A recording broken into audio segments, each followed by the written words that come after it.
they didn't have terminals where you could purchase beverages.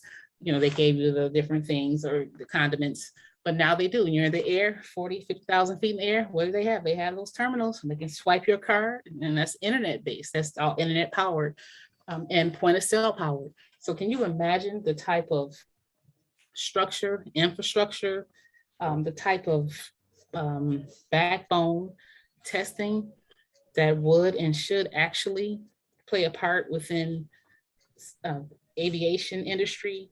And not alone, it's hard for me being a security professional to speak on any category and not mention security. It just made me think about a client I had when not too long ago, and actually, I'm not gonna say the name, but I went to the airport one day, and it just happens. Like in my mind, they're a client, okay, they're a client, they're a customer. So I just didn't realize how big they were till one day I was getting ready to fly home and I saw them like, okay, there's a full-fledged airline company and I see their name on the wall and I'm like, okay, I do your security, like, okay, but, the point of sale systems, we have to secure them. And then, I can even backtrack as far as, you have to be quite responsible to actually handle and secure these type of systems that you're responsible for, whether it's aviation, industrial, import, judiciary, legal services, whatever you may be in, public policy. There is you don't take an oath. In some certifications you do, but kind of like an attorney or a doctor, you take a certain ethics oath.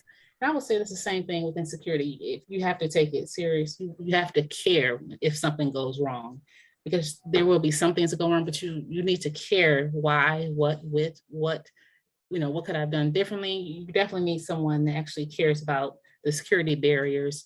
And when it comes to point of sale systems, a lot of times they are designed to, I think the people that actually have the systems, or you order these systems, just like with anything, if you're not familiar with it, can be quite overwhelming. So you definitely want to reach out and pay someone for information.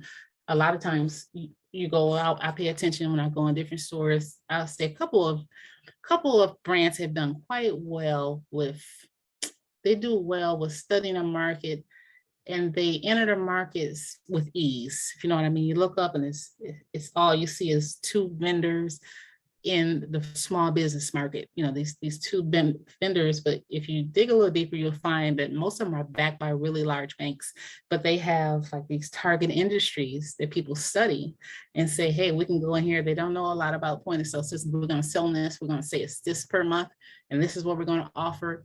Not really realizing you can really get into some bad contracts, some bad deals. I would not recommend signing very lucrative or very expensive deals for point of sale systems if you're in a small business and you're managing income of less than maybe 400,000.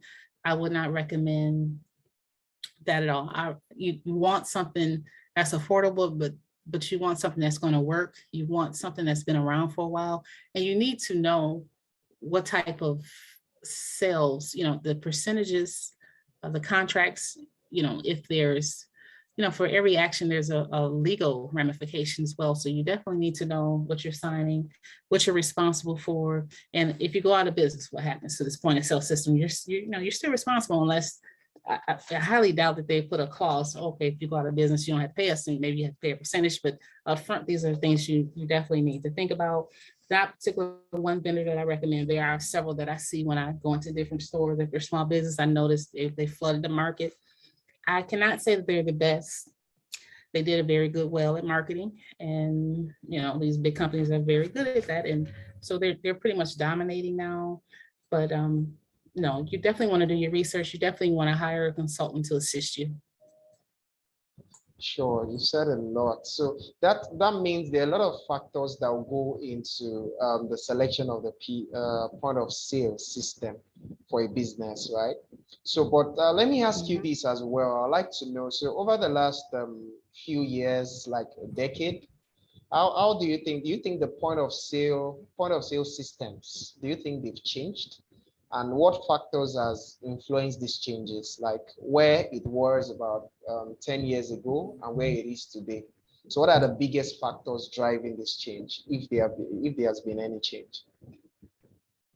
You know, I think there's somewhat of a plateau when it comes to point of sales. Okay. There's somewhat of a peak at the same time. Yes, things have changed, but one thing that has not changed is the dominant factors.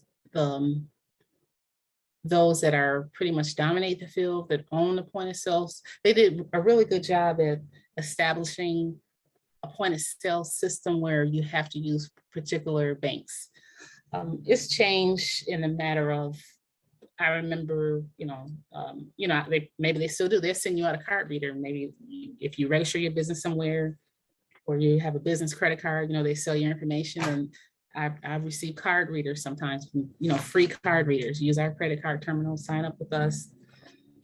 So yes, it's changed in that aspect because e-commerce can land. And the big problem with the point of sale systems is if it lands in the wrong hands. That's why there's some screening. There's not just a situation where if they're just sending you out a device or a terminal, you're more than likely you're paying quite a bit, and you're going to have a low rate that you can actually do a transaction on per day. There's limits. So if they are just shipping you a point of sale system and not doing a background check or running your credit, you're probably paying more. You are paying a higher percentage fee. You're going to have limitations. You're going to have a lot of red flags when you try to do transactions. And you may have a daily limit of maybe $500 at that. And then they hold your funds as well. But when you're established with they didn't have